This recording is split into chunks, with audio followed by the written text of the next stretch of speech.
বাবলু ভাই, হ্যাঁ কেমন আছেন? এই আলহামদুলিল্লাহ। আমরা এখন কোথায় যাচ্ছি? আমরা কুতুবদিয়া মালিক শাহবাজের মাজারে যাচ্ছি জিয়ারত উদ্দেশ্যে।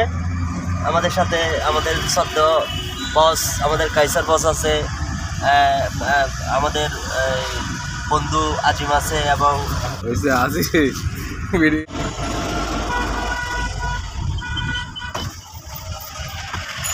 ঠিক আছে। ওখানে ফেসবুকে স্ট্যাটাস দিতে আমি ফোন দিয়ে কয়বার ফোন দিচ্ছি, ধরো নাই।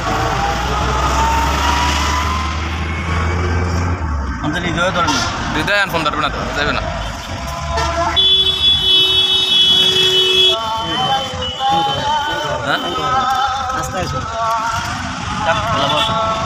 দাদা এবার মেট্রো সিএনজি যে অবস্থা শুরু করে বুঝিয়ে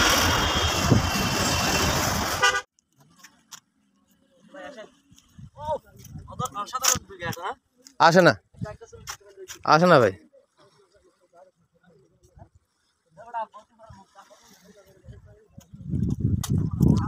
আমরা কুতুবদিয়া ঘাটে আছি।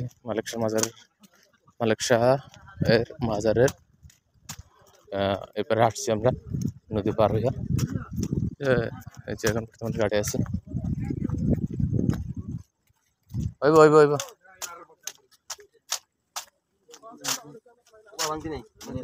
মূলত রাত হয়ে গেছে, এখানে ভালো একটা ক্যামেরাতে দেখা যায় না, কিন্তু খালি চোখে খুব অসাধারণ জায়গাটা।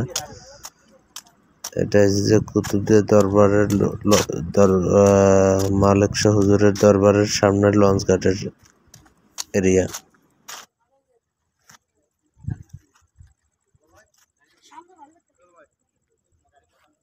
নাই কোনো মানুষজনই নেই, গাড়ি ঘুরি পাই কিনা। এবার আসছি, নৌকা পাড়া করেছি। আড়িয়ে যাইতে হবে ধর।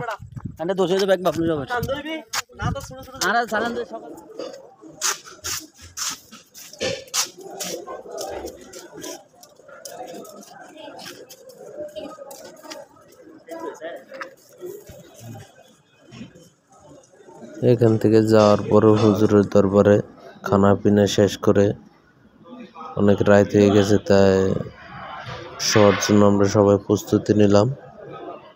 দেখেন অনেক মানুষ এখানে শুয়ে আছে মসজিদের বারান্দায়, বাবার দরবারে, মালিক শাহ হুজুরের দরবারে। তো আমরাও শোয়ার জন্য প্রস্তুতি নিচ্ছি। অনেকে শুয়ে পড়বে, আমরা শুভ। খানা দানা শেষ করে আমরা শুভ। চিন্তা করবো যে তাহাজ্জুদ নামাজ পড়ার জন্য যে মুরব্বীটা আছে, উনি বলতেছে যে খানা খাইছ, খানা খাও, খানা খেয়ে আগে নামাজ পড়ে নিবা। নামাজ কাজা করছো না, 50 টাকাতে নামাজ পড়বে। আসলে ভালো একটা কথা বলছে যে আগে নামাজ পড়বা, তারপর খাবা। হুজুরের দরবারে আসছে, নামাজ না পড়ে খালি দরবার আসলেই হবে, নামাজও পড়তে হবে, এই কথা বলতেছে।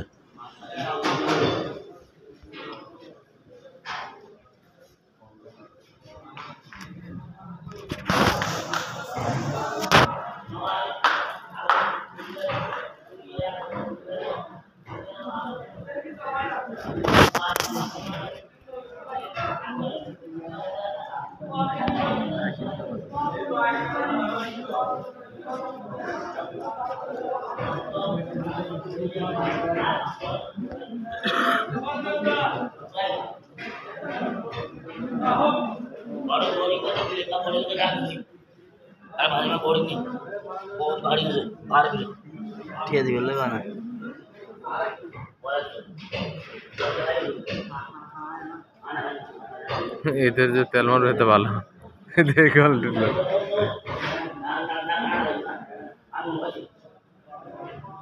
দরবারে মালিক শাহ দরবারে কোরআন শরীফ পড়তেছে।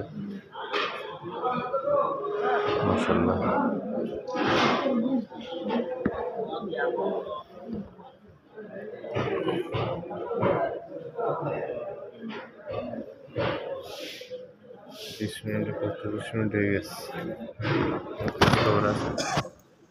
মাশাআল্লাহ, আল্লাহর রহমতে দরবারে গেছি পর রাত্র 10:30 বাজে।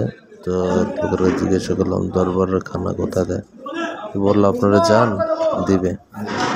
তো আমরা গেলাম, পর শুনতেছি যে এরা ভাত নাই, তরকারি নাই, কিছু নাই, তো কেমনি কি। তো আমরা গেছি, আমরা জিজ্ঞাসা করছি যে আপনারা কখন আসছেন, কোথা থেকে আসছেন, বললাম চিটাং থেকে আসছি। বলতে তাহলে আপনারা বসেন, ওটা গরম গরম পাকাই দিচ্ছি। তো গরম গরম 20 মিনিটের মধ্যে গরম গরম তারপরে খানা পাকাই দিল, আমরা খাইলাম। খাইলে এই যে আমাদের কাজার ভাই, বাবলু, তারপর আরো অনেক মানুষ আছে যারা এই দরবারে শুয়ে পড়ছে। দরবারে শুয়েছে, উঠে আবার 3টে সাড়ে 3টে বাজে তাহাজ্জুদ নামাজ পড়বে, তারপর আবার কবর জিয়ারত করবে। আল্লাহ আল্লাহর রহমত।